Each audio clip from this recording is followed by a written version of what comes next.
Imagine right now you're walking on the road and you're eating a packet of biscuits, okay? And suddenly you're seeing a dog next to you wagging his tail. Now, would you give this dog a biscuit? Yes. Everyone. Okay, fine, awesome. Second question, you're walking down that same road again right now, but now you see the dog is sleeping somewhere in the corner. And suddenly you see someone take a stick and hit that dog. Now, if you guys saw this happening in front of your eyes, would you guys consider that to be as animal abuse? Yes? Do you guys know what animal abuse means? To hurt an animal. Yeah, okay. Now, third scenario, same road, but right now instead of a dog, a goat is sleeping. Bakra. You see the same person take the same stick and hit the goat as well. Now, would you consider that also to be as animal abuse? Yes, so we had a few no's, a very milder yes. For the dog, everyone was like, yes. But for the goat, it's like, yeah, no. But last question. Now, if that goat was taken, not in front of your eyes, but behind your back to a room like this, where he or she is killed, cut up into small pieces, mixed with rice and masala, put on a plate, and given to everyone in this room. Now, would you take that plate and say, oh my God, animal abuse? Or would you say, oh my God, biryani? What will be your reaction? Be honest.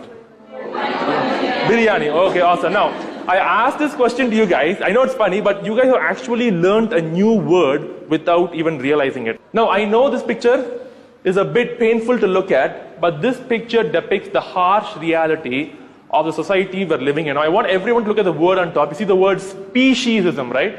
Speciesism teaches us that we humans are for some reason superior to animals, and therefore we have the right to enslave, torture, kill, use or abuse animals in any way we see fit without any penalty. Now, speciesism also teaches us that the lives of some animals are more valuable than the lives of others. Because observe this picture right now. This picture depicts exactly what I asked in this classroom just a few minutes ago. You see a girl in the middle where she is petting a dog on the right and she is killing a pig on the left. I want everyone in this class to observe this picture carefully, the dog and the pig. Don't they both have eyes to see, a nose to smell, ears to hear, a mind to think, a heart to beat, and blood to bleed? When you think about it, aren't these two animals pretty much equal?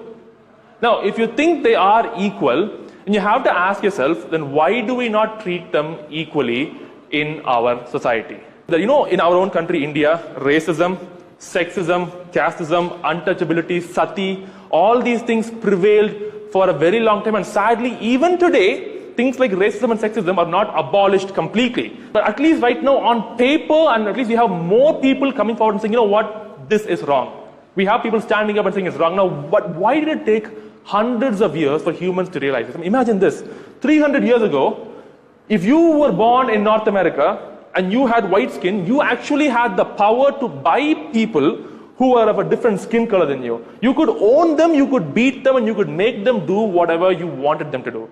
How did this happen for 300 years, and why did it take 300 years for people to realize this is wrong?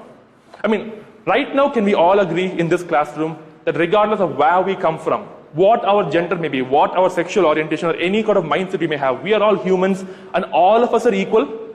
Yes? But suppose I put our great-grandparents in your position and I ask the same question, would they say yes? No way. Now why? Now that's because that is the mentality in which they were brought up. They were taught saying that, hey, you know what? We are better than them.